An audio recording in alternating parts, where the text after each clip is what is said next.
اقعد. اسمك ايه؟ اسمك ابراهيم. والسنه كام يا ابراهيم؟ والاعدادي. ابراهيم، لا انا بنوزع رز بلبن يا جماعه، جه عندنا هنا. هو مش من البلد اصلا، صح يا ابراهيم؟ انت منين؟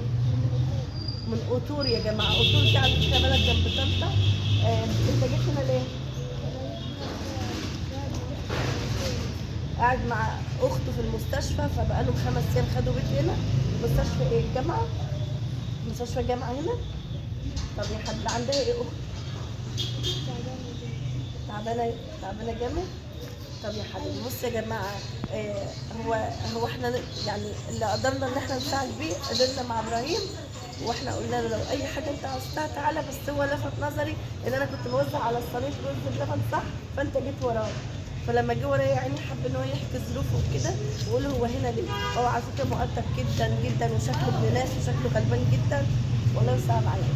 لما تعوز اي حاجه انا ايه؟ تحت امرك، ماشي؟ ده بيتنا يا ابراهيم، خلاص؟ مش عايز اي حاجه. روح بقى وديهم في البيت، هزعل منك لو ما روحتهمش البيت. خلاص؟ بتاكلوا كله، ما بتاكلوش سيبوا لاخوك. ماشي؟ ده ما بيترميش في الزبال عشان هيبقى حرام عليك، لان كله لبن. كل حاجه اللي فيها لبن حرام لما نرميه. خلاص؟ روحهم البيت وانزل تاني، ولو عايزت حاجه يا حبيبي انا تحت امرك. خلاص؟ بس حاجة تعالى ان انت عرفت تعالى البيت. ماشي؟ مش عايز اي حاجه. ادعي لهم بقى ان ربنا ينجحهم ويفك كرب بالله عليك. يا رب يا حبيبي، يا رب. مش عايز اي حاجه.